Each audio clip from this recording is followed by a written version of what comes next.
Alors, il y a quelques semaines, je vous ai fait un témoignage sur la question de l'érotomanie, qui, euh, qui personnellement est un témoignage qui m'a beaucoup touchée, puisque j'ai pu observer la réalité de son existence dans la vie de mes proches, hein, d'une amie d'enfance, je crois que je l'ai précisé.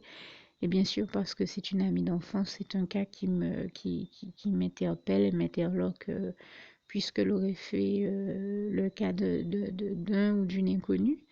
Euh, et je peux vous dire que son comportement m'a déjà donné beaucoup de chagrin, puisque en tant qu'amie d'enfance, je lui souhaitais et lui souhaite encore le meilleur. Seulement, il y a très longtemps que nous lui parlons, que Dieu a placé autour d'elle diverses personnes qui venaient lui parler de la part de Dieu, et jusqu'au bout, nous continuons à nous rendre compte qu'elle écoute pas, qu'elle se laisse aveugler, manipuler par l'ennemi à faire bon nombre de bêtises, et ça nous fait du chagrin. Et elle est toujours malheureusement aveuglée par l'ennemi qu'elle est, dans une espèce de quête d'amour, mais qu'elle fait malheureusement, comme tous ceux qui sont atteints par l'érotomanie, auprès de la mauvaise personne, auprès de quelqu'un qui lui a déjà fait savoir que aucune histoire d'amour ou relation d'amour n'est possible entre eux, dans la mesure où cet homme-là est marié, hein, comme j'ai certainement dû vous le témoigner dans les premières parties de ce témoignage. Son comportement est tellement grave, puisque c'est quelqu'un qui travaille dans le secteur de la médecine, cet homme-là, enfin c'est un médecin pour résumer, je ne sais plus si je l'avais déjà dit ou pas. Et en fait, ils avaient fait leurs études ensemble dans le secteur de la santé, de la biologie, enfin, de tout ce qui est médical. Donc, je tiens à le signaler, hein, l'amie d'enfance dont je parle ici, c'est une femme mûre, qui est déjà maman, qui est très intelligente, qui a sa voiture, qui mène un beau train de vie. N'allez pas croire que c'est une imbécile et qui ne sait rien de la vie ou qui n'est pas érudit. C'est quelqu'un de très érudit qui a euh, surpris et fait beaucoup de plaisir à beaucoup de personnes. On a été autour d'elle, c'est-à-dire qu'on a été vraiment agréablement surpris de voir que elle avait réussi ses études de biologie avec, je crois que c'était chimie, biologie, je ne sais plus, mais avec énormément de succès. Elle a fait de très grandes études. Donc, n'allez pas croire que c'est quelqu'un de bête ou qui n'a rien vécu dans la vie ou qui ne sait pas, qui ne connaît pas, qui n'a pas de notion de savoir-vivre élémentaire, ou qui ne sait pas comment bien se comporter, ce qu'il y a lieu de faire ou pas dans la vie, ce que l'on peut se permettre de faire ou pas dans la vie. Non, ce n'est pas le cas, et je demeure persuadée que c'est quelqu'un qui est plus intelligent que bon nombre de personnes d'entre nous. Donc là aussi, je ne la juge pas pour ça, et dans la relation d'amour et de bienveillance dans laquelle nous sommes avec elle, eh bien, nous avons eu l'occasion de lui parler de la part du Seigneur, parce que le Seigneur nous a mis à cœur de le faire. Mais je peux, et je crois l'avoir dit, vous témoigner que c'est quelqu'un qui a reçu l'appel de Dieu sur sa vie le même jour que moi. Et je prends le temps de donner ce témoignage-là ici, pas seulement parler de la question de l'érotomanie, parce que c'est même pas le plus important dans mon témoignage, mais c'est pour témoigner aussi de réalité, de chemin de vie, d'histoire de vie, d'expérience de vie, et d'en parler aussi du point de vue de la foi chrétienne, hein. Quand on regarde ce cas-là, et en matière de psychologie et du point de vue de la foi chrétienne, c'est un cas qui est quand même interpellant. Voilà quelqu'un qui pourtant, quand vous l'écoutez parler, elle va vous dire qu'elle aime Jésus, vous sentez qu'elle a réellement eu un amour pour Dieu, Jésus et son Saint-Esprit dans le cœur. Euh, J'y crois vraiment, et je crois qu'elle a sa foi à un niveau qui n'est peut-être pas aussi élevé que le degré de foi de d'autres personnes, mais elle a la foi. On ne peut pas dire qu'elle ne l'a pas. Et avant même de parler de son amour pour Dieu, Jésus et son Saint-Esprit, je commencerai par parler du grand amour que Dieu a pour elle aussi. Et Dieu, justement, sachant qu'elle allait vivre des choses très graves, pour les lui éviter ou en tout cas amoindrir, voire effacer, diminuer, voire effacer totalement sa douleur, l'a appelé avant que tous les drames de sa vie que nous voyons se dérouler maintenant sous ses yeux ne se produisent. Et ce jour-là, j'étais là, dans la même église qu'elle. Nous avons reçu notre appel de Dieu sur nos vies en même temps. Et là où j'ai dit oui à Dieu, elle a dit non. Et, euh, et je vois, comme me disait un jour une sœur en Christ, une chrétienne donc, je vois toute la différence entre ce qui se passe dans la vie de quelqu'un qui dit oui à Dieu et ce qui se passe dans la vie de quelqu'un qui dit non. Et c'est ça que je veux, dont je veux entre autres choses témoigner ici. Je rends grâce et gloire à Dieu. Dieu l'a appelé à un moment où il savait qu'elle n'allait pas tarder à perdre sa mère. Et donc Dieu avait voulu certainement la préparer à cet événement-là, l'en avertir et préserver son petit cœur d'amour pour qu'il ne se retrouve pas à être brisé et qu'elle ne se retrouve pas à être dans des souffrances. Et elle a dit non à Dieu, elle n'a pas écouté son appel, elle n'a pas écouté ses recommandations, ses conseils, sa guidance, comme diraient certains. Et résultat, en tout cas, toutes les bonnes directions et conseils que lui donnait Dieu à travers son Saint-Esprit et aussi à travers toutes les personnes par le biais desquelles il lui parlait autour d'elle. Et malheureusement, ben, elle s'est retrouvée à vivre vraiment le pire, j'ai envie de dire, hein, des déchirures, des souffrances pas possibles sur le plan émotionnel provoquées par l'ennemi, parce que voilà, quelques jours plus tard, sa mère est morte. Ça a été un tel coup dur pour elle, parce que sa mère en plus était connue comme étant quelqu'un qui avait de graves problèmes et antécédents psychiatriques, donc elle-même, ça l'a, ça l'a littéralement déphasé, hein, déstructuré devant sa mère mourir. Et c'est ça que Dieu a essayé de lui éviter en l'appelant, mais au lieu de se rendre compte du grand amour de Dieu pour elle, eh bien, elle s'est laissée entraîner par l'ennemi à être dans quelque chose de tellement déphasé que plusieurs personnes l'ont entendu hurler, ma mère est morte, j'en peux plus. Enfin bon, des tas de choses que je préfère vous épargner ici. C'est en tout cas c'est un cas très très très malheureux. Et puis, eh ben, l'ennemi en a profité non seulement pour la déstructurer, et psychologiquement et sur d'autres plans, et surtout sur le plan émotionnel, parce qu'elle s'est retrouvée avec un ressenti de manque et de carence d'amour, un ressenti qui frôle peut-être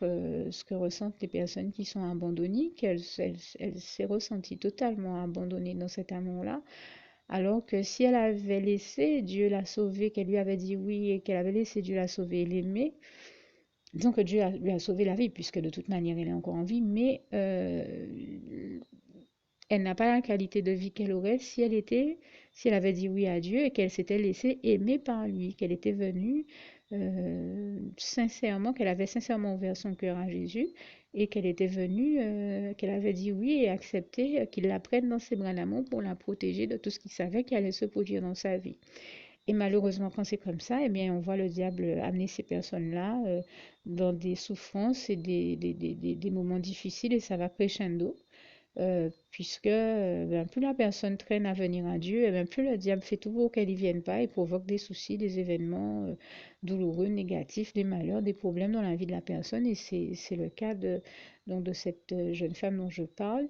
Je dis jeune femme, elle est plus âgée que moi, mais bon, c'est encore une jeune femme, ou une femme jeune plus précisément. Et en l'occurrence, donc elle s'est retrouvée après la mort de sa mère à être dans une carence affective, à être dans un ressenti de manque d'amour, de tendresse et de besoin d'en avoir à tout prix et de s'en procurer à tout prix.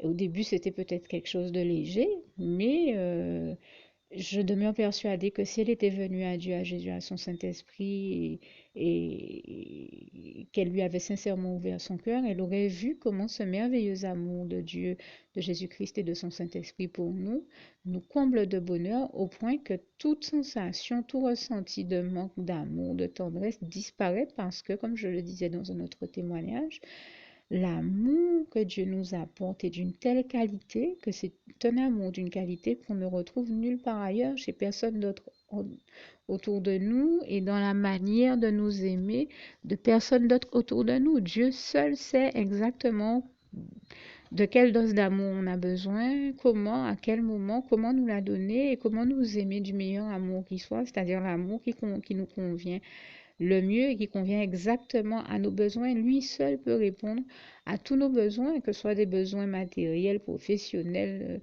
sentimentaux, familiaux, amicaux ou de tout autre besoin et de toute autre nature, y compris les besoins de tendresse, d'affection et d'amour.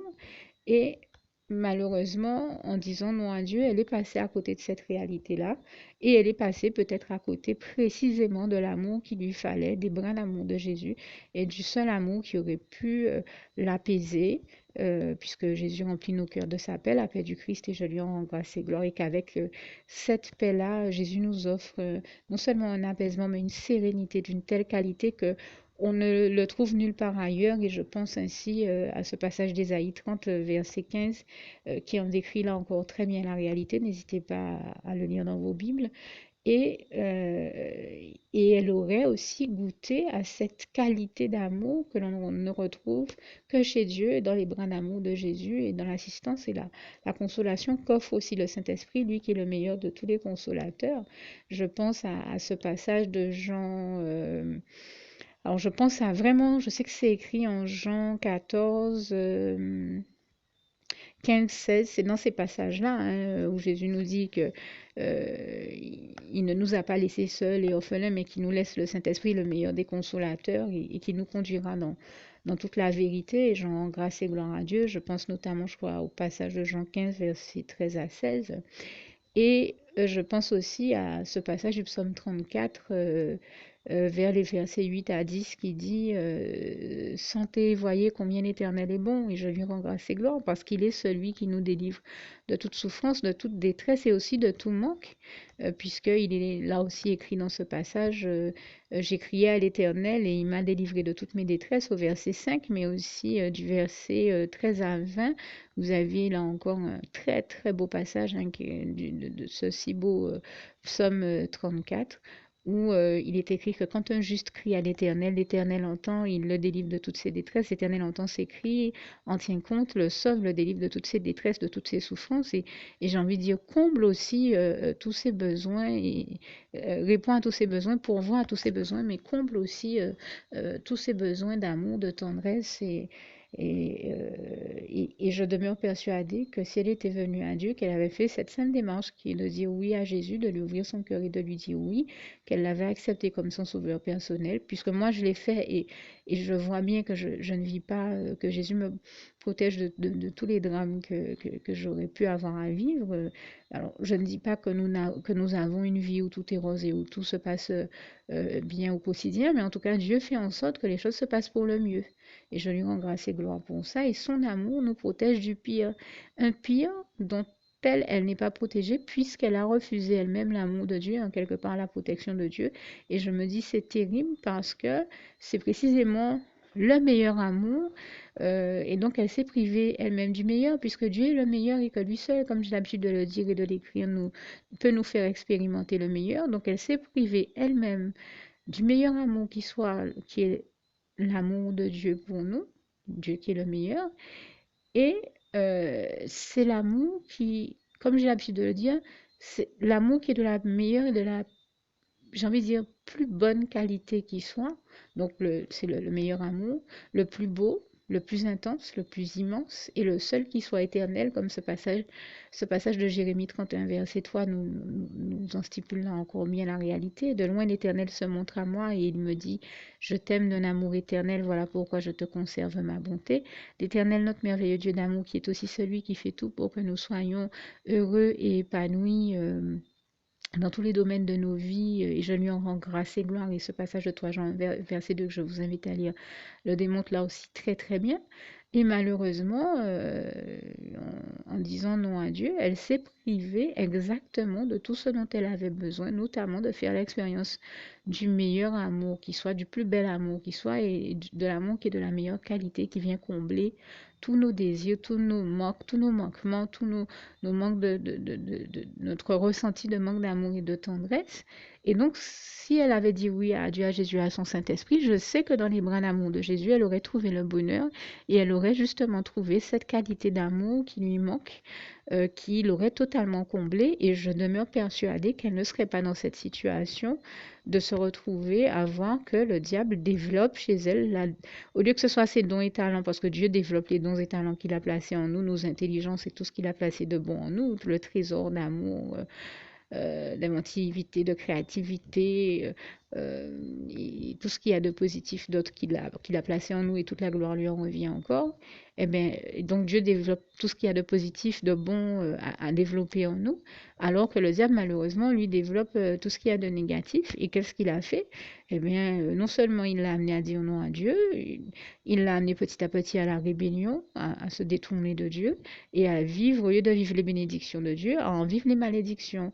Et un passage là aussi nous renseigne bien sur cette question-là, ce passage de Deutéronome 28 que je vous invite à lire jusqu'au verset 65, où vous avez vraiment clairement une partie de ce chapitre qui vous montre quelles sont les bénédictions que l'on reçoit dans sa vie et que l'on peut expérimenter quand on obéit à Dieu. Et j'ai l'habitude de le dire, l'un des plus grands secrets du bonheur, c'est l'obéissance à Dieu. Mais quand on désobéit, ben vous avez une autre partie du chapitre qui vous montre quelles sont les malédictions qu'on récolte quand on désobéit à Dieu. Et malheureusement, on a eu beau lui parler, ça a toujours été pareil. Elle s'est retrouvée dans un système où elle a dit non à Dieu. Et comme elle a dit non à Dieu, ben, elle ne peut pas bénéficier de son amour et de sa protection. Bon, pourtant, Dieu fait vraiment, je peux vous en témoigner, le maximum pour elle et pour qu'elle ne manque de rien. Il n'y a pas longtemps encore, Dieu lui a donné une très grande bénédiction dans sa vie. Qui vaut extrêmement cher. C'est des milliers d'euros, mais je sais que Dieu l'a bénie pour pourvoir non seulement à ses besoins, mais aussi aux besoins de son enfant, parce qu'elle a un enfant, donc Dieu fait tout pour protéger cet enfant-là aussi, et pour protéger cet enfant-là d'elle et de ses errements, j'ai envie de dire, de la dérive dans laquelle le diable l'amène. Mais ses errements et ses égarements, j'ai envie de dire. Et en l'occurrence, donc Dieu l'a béni quand même, malgré tout ça. Je ne veux pas dire que Dieu ne la bénit pas. Dieu est extrêmement bon et Dieu est bon en tout temps. Il est bon avec elle et au-delà de tout ce qu'on aurait pu imaginer. Et j'en rends ici grâce et gloire à Dieu. Ceci dit, quand je dis ça, je ne suis pas en train de dire que Dieu est bon au point d'être tombé dans la mièvrerie, hein. Dieu est bon, mais il n'est pas dans la mièvrerie ni dans la bêtise et la connerie que de dire que on se retrouve à être bon par excès et à se faire et que parce qu'on est bon on est con. Non, non, hein, Dieu n'est jamais dans ça. Je tiens à le dire, il est bon, il pourvoit à ses besoins, c'est ce que je veux dire. Et il fait tout pour lui éviter les pires choses. Malheureusement, elle-même, est-ce qu'elle prend le temps d'écouter Dieu? Est-ce qu'elle croit en Dieu? Est-ce qu'elle a dit oui à Dieu? Elle croit en Dieu, mais comme je le disais, elle n'a pas non plus laissé Dieu développer sa foi en elle. Elle n'est pas venue à lui, donc elle s'est privée de son amour, elle s'est privée de ses bras d'amour, elle s'est privée exactement de l'amour dont elle avait besoin pour que tous ses besoins d'amour, de tendresse et autres soient comblés. Résultat, elle se retrouve à aller courir après un homme qui ne pourra jamais lui apporter la qualité d'amour que Dieu seul peut lui apporter et à chercher donc cette qualité d'amour et cet amour-là chez quelqu'un qui est tout bonnement incapable de le lui donner. Euh, et c'est une pathologie qui est l'érotomanie que le diable a provoqué et développé chez elle par le biais de tous ces événements-là qu'elle a vécu du moment où elle avait perdu sa mère. Ça l'a littéralement déphasée, déstructurée et elle s'est retrouvée à aller, j'ai envie de dire, coloniser de la part du diable la salle d'attente de ce médecin. Et elle va jusqu'à, par moment, ben, manifestement, en tout cas, troubler le bon ordre et déroulement des choses dans la vie de ce cabinet médical. Puisque bon, j'ai eu l'occasion d'apprendre qu'il lui était arrivé en l'absence de la secrétaire de prendre le téléphone, de se mettre à passer des coups de fil, enfin, de faire vraiment des trucs invraisemblables, au point que je vous dis, mais c'est un truc incroyable, c'est-à-dire qu'elle se réveille le matin et l'une de ses premières obsessions, Des fois, elle a des rendez-vous, et ben, elle annule les rendez-vous parce que l'une de ses premières obsessions le matin, c'est d'aller chercher cet amour-là auprès de cet homme-là. Et elle vit, on va dire, sur un pan, nous sommes en Guadeloupe ici, elle vit sur un pan de la Guadeloupe. La Guadeloupe est un peu comme un papillon scindé en deux parties. Et bien là où elle vit, là où nous vivons, c'est un côté du papillon. Et bien elle va jusque sur l'autre aile du papillon, jusque sur l'autre aile de l'île de la Guadeloupe, c'est-à-dire à l'autre bout de l'île. Il faut faire des kilomètres et des kilomètres pour aller harceler cet homme-là à son cabinet. Puisque comme je le disais, il est médecin, et à un moment, le pauvre, il n'en a plus de la voir venir tous les jours, euh, venir le harceler. Et je vous dis, son cas est grave. Hein. Cette femme, plus ça allait, plus on a vu que la pathologie s'intensifiait, que le diable développait la pathologie en elle, et plus elle était dans la rébellion à Dieu, plus le diable l'entraînait dans la rébellion à Dieu, plus elle faisait des bêtises, plus son cas s'aggravait, et c'est le diable a non seulement développé cette pathologie qu'elle est autonomanie en elle, mais il a aussi développé des obsessions. Elle était dans une obsession du gars. Elle peut se réveiller le matin, avoir des rendez-vous. Elle annule les rendez-vous, mais il faut qu'elle aille emmerder le gars dans son cabinet. Excusez-moi, je parle un peu crûment, mais il n'y a pas d'autre mot pour décrire cette réalité-là. Elle peut travailler, il lui arrive de prendre un congé, une journée de disponibilité juste pour aller emmerder le gars à son cabinet. Dieu même à un moment, sa voiture a eu une panne. Au lieu qu'elle dise, bon, mais merci Seigneur, ma voiture a eu une panne, comme ça, j'irai pas aller embêter le gars à son travail, puisque je ne peux pas y aller, j'ai pas de voiture. Eh ben non, hein, au lieu d'en prendre de la graine et de se dire ça, et de prendre la bonne décision de rester chez elle, je ne sais pas, de s'occuper de son enfant, de faire des choses, d'avancer dans ce qu'elle a à faire concernant sa vie. Non, elle s'est mise à vraiment être dans cette obsession d'aller emmerder ce gars à son cabinet. Et comprenons bien ici, hein, je ne cherche même pas à la juger parce que je trouve ce cas-là suffisamment pathétique pour ne pas être ni dans un cas où je me moque d'elle, ni où je la critique, où je ne cherche pas à la juger ou à la juger négativement, puisque j'analyse bien en amont qu'elle est dans ce comportement-là à cause du besoin d'amour qu'elle a. Mais je dis tout simplement que si elle venait à Jésus et qu'elle lui ouvrait son cœur et qu'elle lui disait oui et qu'elle acceptait comme son sauveur personnel, eh bien, elle serait dans une situation où elle n'aurait pas besoin d'aller chercher cet amour-là chez quelqu'un et de le harceler puisque l'amour de Jésus la comblerait et qu'elle ne serait pas en train de vivre tout ça. Et ça démontre comment dire oui à Dieu, à Jésus, à son Saint-Esprit. Euh, euh, c'est un biais par lequel Dieu nous protège du pire et nous fait faire l'expérience du meilleur. Et je lui en rends grâce et gloire encore ici.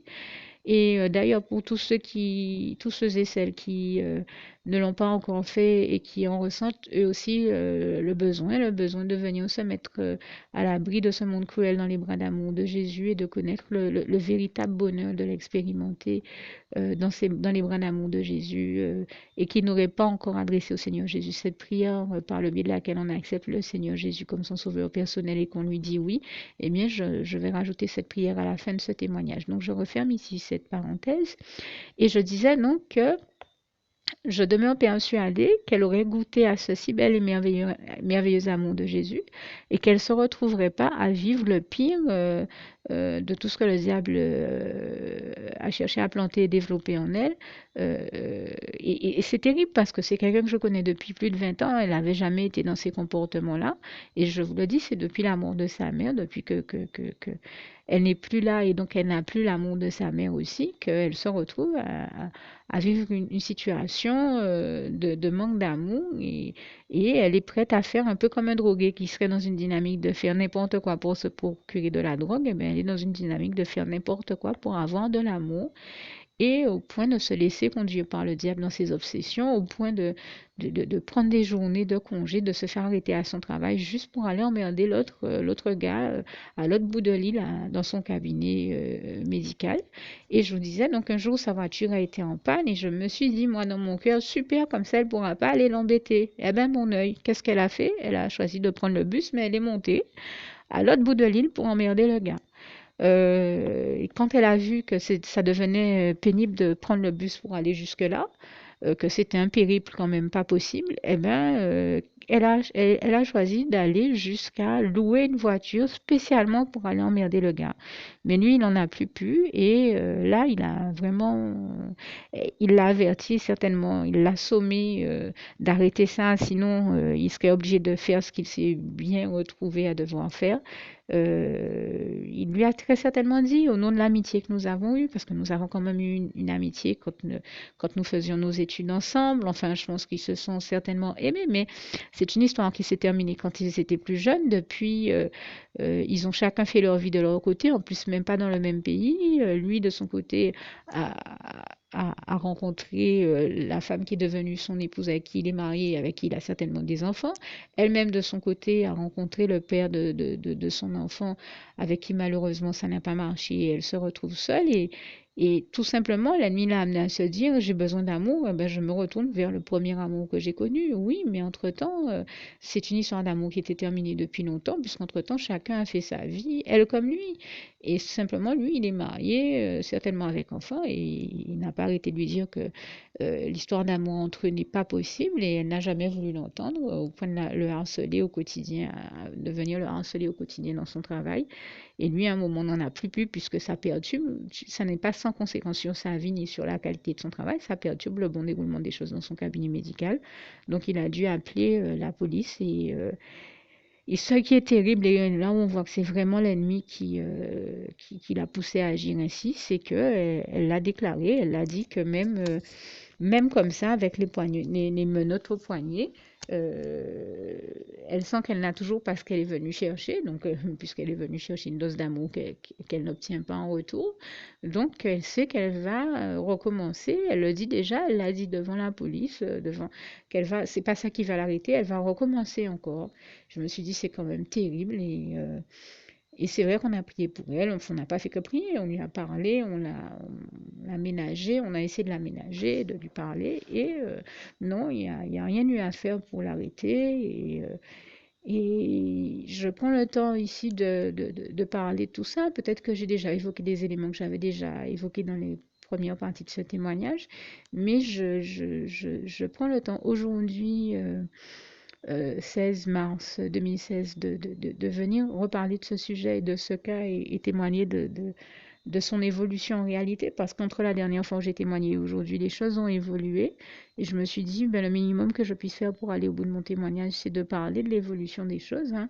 Eh bien, elle est toujours dans cette dynamique de rébellion contre Dieu. Et bien voilà, on en voit les fruits aussi dans sa vie. Tant et si bien que, pour rendre grâce et gloire à Dieu, il n'y a pas longtemps, j'étais en ligne avec une amie et je l'ai vue débarquer chez moi. Et comme nous avons, comme je l'ai dit, nous étions amis d'enfance, donc elle est venue me parler en me disant, écoute, c'est-à-dire qu'elle n'a jamais pu me parler ouvertement de cette histoire-là, mais ça fait tellement grand bruit que pas mal de personnes en parlent autour de moi, donc je suis au courant de ce qui se passe sans qu'elle ne se confie réellement à moi. Si elle se confiait réellement et totalement à moi, il y a longtemps que je lui aurais dit tout ce que je trouve qu'il y a besoin d'être dit sur la question. Mais comme elle ne le fait pas, je me retrouve dans une situation où je ne peux que lui parler des choses dont elle veut bien parler avec moi. Et je respecte tout ça et je vous cacherai pas que je mène un train de vie, une existence suffisamment bien occupée pour ne pas avoir nécessairement le temps de, de faire plus que ce que je n'ai à faire. En tout cas, je suis quelqu'un qui ne se met jamais de la vie des autres. Seulement là, c'est le cas d'une amie d'enfance. Et je me suis toujours dit que si Dieu veut m'utiliser pour l'empêcher de faire une bêtise, puisque je l'aime et que je suis dans la bienveillance avec elle, je veux bien me prêter au jeu de Dieu et de Dieu seul, jamais de l'ennemi. Et donc, elle vient me parler et elle me dit, voilà, sans me dire ouvertement, me parler de tout ce qu'il y aurait à dire sur ce cas-là, elle me dit, voilà, il y a un lieu où j'arrête pas d'aller machinalement, sans pouvoir même me l'expliquer, c'est plus fort que moi, il faut que j'y aille et où je vais tous les jours, etc., etc. Et elle me dit, depuis quelque temps, là, quand j'y vais, le Seigneur met en moi une espèce de sensation, de ressenti que là, je cours un grave danger si j'y vais, qu'il faut pas que j'y aille, qu'il faut absolument pas que j'y aille.